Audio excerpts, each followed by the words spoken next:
There should be one question in your mind. Where has this mass disappeared? There is a decrease in mass, The answer was provided by the Einstein with the help of famous mass energy relation E that is equal to mc square. According to that relation, the mass can be converted into energy and the energy can be converted into mass. So in the case of carbon-12 nucleus, when 6 protons and 6 neutrons combine to form the carbon-12 nucleus, mass equal to mass defect disappeared and an energy equivalent to missing mass.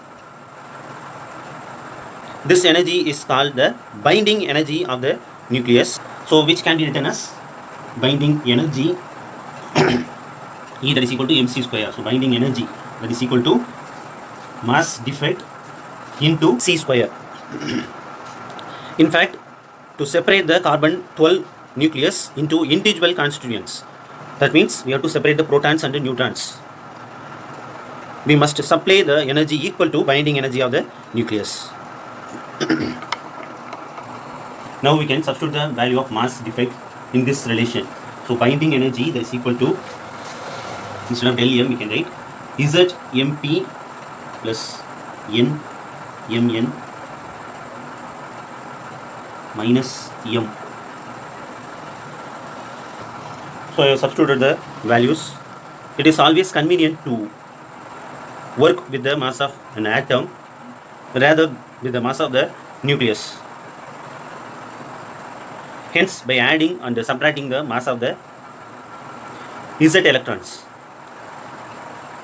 So in an atom, how many electrons will be there? Z number of electrons will be there. Z is an atomic number. So in that expression, I am going to add the mass of the electrons. This value should not be suffered. For that, we have to subtract the mass of the electrons too. So binding energy B that is equal to Zmp, total mass of the protons, plus Z. How many electrons will be there? Z number of electrons will be there. Let us assume mass of the electron that is given by Me plus n mn minus capital M. Here I have added total mass of the electron, so value should not be suffered. For that, we have to subtract the total mass of the electron into c square. Here, which is the common thing, Z is the common thing that can be taken outside from these two values, can be written like this. Here I have taken the Z outside. Here it is addition of mass of one proton and the mass of one electron. It represents the mass of hydrogen atom, because in a hydrogen atom there will be one proton and one electron. There will be no neutron. So it is equal to mass of hydrogen atom. So this term can be written as MH. Z MH. Here minus is the common value that can be taken outside.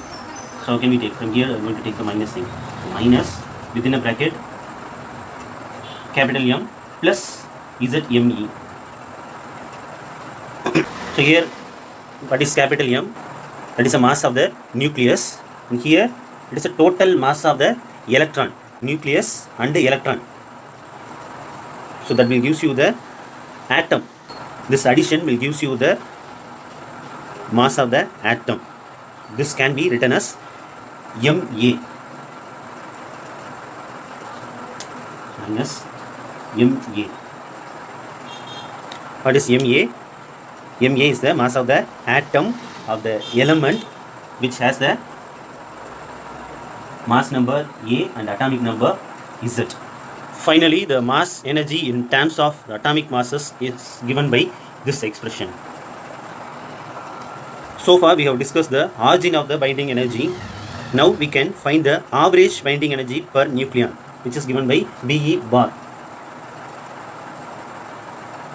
So average binding energy can be found by this expression. So binding energy want to be divided by number of nucleons, this mass number.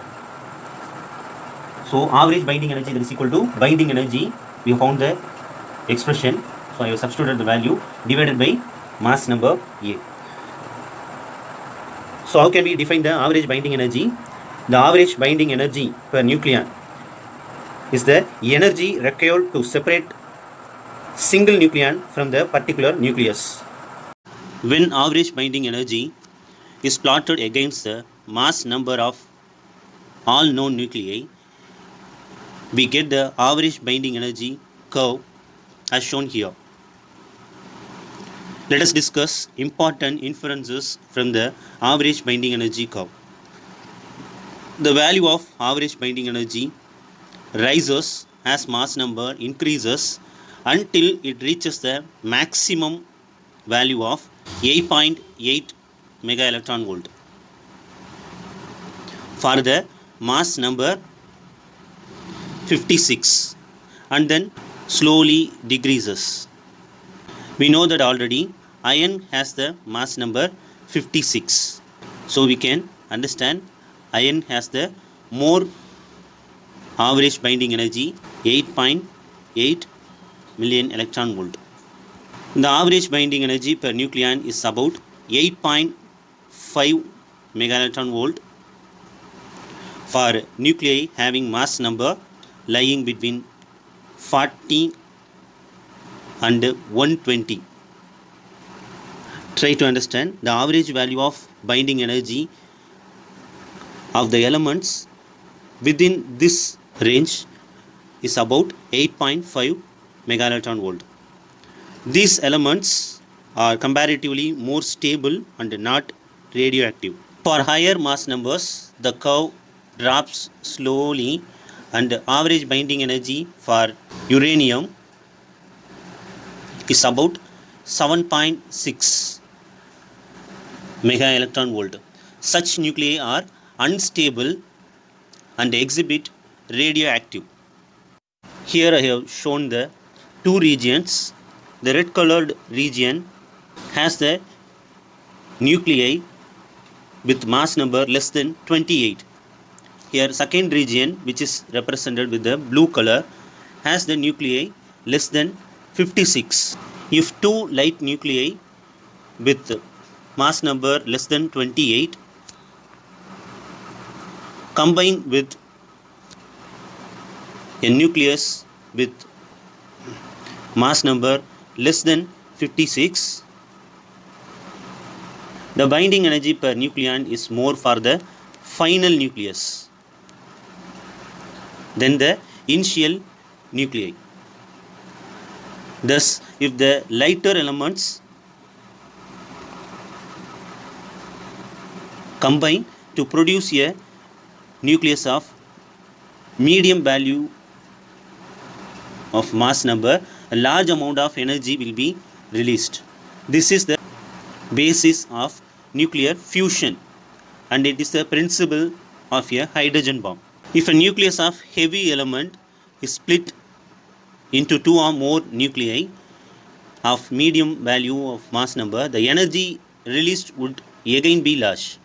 The atom bomb is based on this principle and huge energy of atom bomb comes from the fission when it is uncontrolled. So this region has the nucleus of heavy element. So nucleus of heavy element is split into two or more nuclei of medium value of mass number and huge energy will be released during this process. This is only known as fission reaction.